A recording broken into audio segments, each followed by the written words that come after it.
business habits that make or break your multi-channel integration.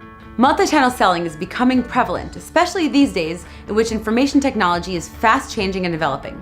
Many retailers nowadays are not only selling through brick and mortar approach, but also through various channels like e-commerce, email marketing, social media marketing, and telemarketing.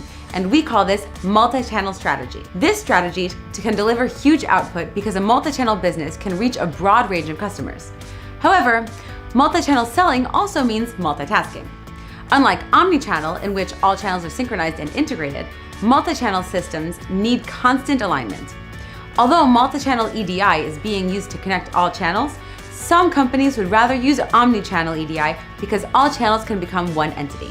Nevertheless, the success in multichannel approach depends on how the system is being managed. Today, we're going to look closer at 5 business habits that will make or break your multichannel strategy. In the planning stage, you can be aggressive in choosing and implementing a strategy that must be proven and tested immediately. However, there is risk in experimenting with this approach. For instance, you decide to create an e-commerce hub that connects all your online channels. This omnichannel e-commerce approach must also be connected to other offline channels. E-commerce integration is not an easy job, even when it takes an omnichannel e-commerce approach. It entails adjustments of all that have been introduced offline. Nevertheless, creating an integration hub will rationalize all transactions in the long run. In other words, there are ways to establish a better multi-channel approach, but there are also corresponding risks involved. So, the way you plan for it should determine the outcome. While disregarding the cost of manual tasks, there is nothing wrong in retaining some manual tasks if they are perfectly done by human intervention. The cost of manual tasks must be offset by productive output, or should translate to sales and profit. Retailers who shift to multi-channel strategy for the first time may find it more convenient to do some manual tasks like manually encoding an invoice, printing it on paper, and sending it through a conventional mailing system. This is the reason why OmniChannel EDI and even Multichannel EDI may not be relevant for them just yet. They're simply unprepared for any integration hub system like e-commerce integration. Beginners don't mind if they do manual tasks no matter what it costs. They find it safer to perform some tasks manually. However, the risk of human error can also be high. By trying to disregard the supplier's system, it's as if you're planning to run omnichannel e-commerce. You'd probably want to integrate all channels to make your e-commerce hub a possibility. The problem is that not all suppliers would enter a system that would limit their own. If you wish to integrate your supplier's system into your system, your supplier must be ready to have an exclusive integration into your system. However, you're not the only customer your supplier is serving. Perhaps your supplier has its own omnichannel strategy that may not be compatible with yours.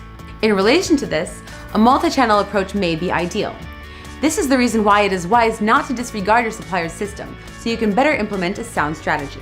If you religiously implement the basic transactions by implementing the basic transactions, you can simplify your multi-channel strategy and become flexible enough to make any adjustment along the way. Some of the basic transactions you should implement are: consistently issue a purchase order, record your inventory as soon as you receive new deliveries, compare invoice against original PO. This will always guide you to manage your multi-channel business and develop more strategies to improve the flow. There's a saying that says the customer is king. Instead of thinking of ways to satisfy your customers' needs, it's best if you learn what your customers really want. Customer feedback is a great way to start before you figure out whether or not a certain strategy is ideal. Not all customers are comfortable with the electronic approach. Some of them will still demand for black and white document for legal reasons. If that is the case, it's not right to force them to adopt your system. From there, you can make a plan to fit in your multi-channel strategy. Therefore, to sum things up, multi-channel marketing can be a very profitable business strategy if done properly. Nonetheless, it is not a type of strategy that can lead you to success, but it is the way you manage it. Therefore, to sum things up, multi-channel marketing can be a very profitable business strategy if done properly. Nonetheless, it is not a type of strategy that can lead you to success, but it is the way you manage it. The above practices are worth taking note of in order to steer you in the right direction.